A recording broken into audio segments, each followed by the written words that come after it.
સેલ્ફીટીસ દિવસ દરમિયાન 3થી વધારે સેલ્ફી લેવી અને સોશિયલ મીડિયા પર પોસ્ટ કરવી. ક્યારેક સેલ્ફી લેવા જતાં અકસ્માતે મૃત્યુ થવાના બનાવો પણ બને છે. એક આવી ટેવ પડી જાય. દિવસ દરમિયાનમાં 2-3 આમ સેલ્ફી લઈ લે અને પછી સોશિયલ મીડિયામાં એની પોસ્ટ વાયરલ કરે. એને બધા એના હોય જ ઇન્સ્ટાગ્રામમાં ને ફેસબુકમાં ને વોટ્સએપ દ્વારા પોતાની સેલ્ફી લઈને મોકલે. આવું દિવસમાં 3 વખત કે 3થી વધારે સેલ્ફી લેવાની ટેવ પડી જાય. થાય ને એની પછી મોકલવાની. હવે આપણી સેલ્ફી આખો દિવસમાં લઈને મોકલીને કામ એવું હોય, પણ તમે જુઓ ને તો આમાં સમય વયો જાય છે. ખરેખર એને ભણવાનું હોય એ સમયે પછી થાય કેવું, જો એ મોકલે ને, હા ખાલી 2-3 સેલ્ફી લઈને મોકલે એનાથી પતતું નથી, પછી જોયા કરે પાછું.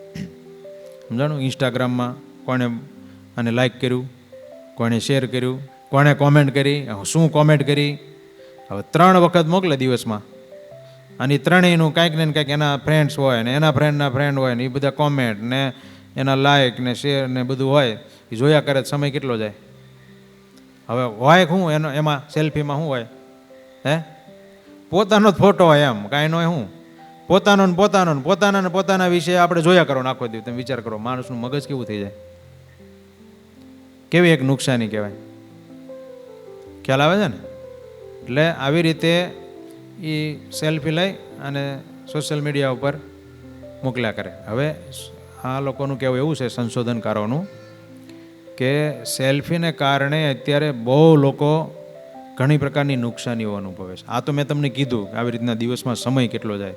પછી સેલ્ફી લેવા જાય ને એટલે હાવ પાગલ બની જાય. કેમ? એમાં પાછું એને દિવસમાં 3 વખત લેવાય. આમ સીધે સિમ્પલની 2 ન હોય, કાંઈક એને વિચિત્ર રીતે લેવી હોય. સમજાણું? ઓલા ભાતના ઓલા સ્ટન્ટ કરે છે, ત્યારે ખબર હોય તો બાઇક લઈને જાય ને બાઇક ઉપર ઊભા થાય ને, કાં તો સ્પીડમાં ચલાવે ને આગળથી ઝાડ કરે ને, એમાં કેટલા માણસો મરે છે બોલો, ખાલી ફક્ત સેલ્ફીને કારણે. એવો એને ગાંઠ પણ થાય કે આપણે આવી રીતે સેલ્ફી લેવી છે, આમ સેલ્ફી લેવી છે. પછી ભેગા થઈને લે ને, એકલા લે ને, બાતની લે.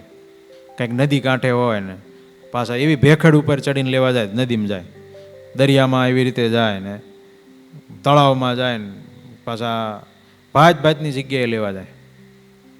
અને લોકો રોજના બાળકોએ તે આવી રીતે ખૂબ નુકસાની ભોગવે. હમણાં એના આંકડા આપે છે લોકો એના શું નુકસાન ભોગવે છે.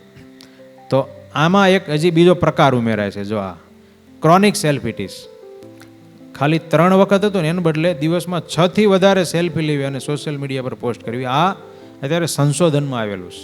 સંશોધનકારોએ આના ઉપર રિસર્ચ કર્યું અને એમાં કીધું કે દિવસમાં 6થી વધારે વખત સેલ્ફી લઈને પોસ્ટ રવાના કર્યા કરે. હવે તમે વિચાર કરો, 2 કલાકે એક લે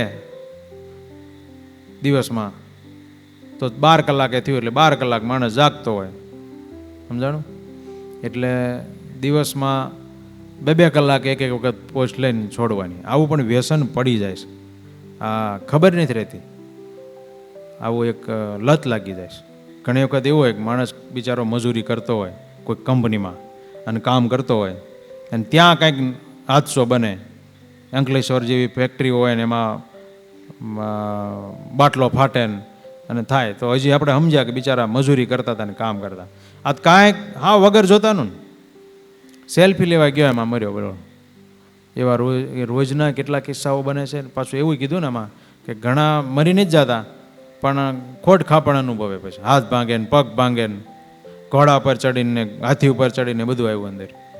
એવી રીતે માણસ ગાંઠ પણ કરવા જાય અને પછી નુકસાની ભોગવે છે. એટલે એવી બધી જેને કહેવાય ને કુટેવો આ મોબાઈલને કારણે પડે છોકરાઓમાં.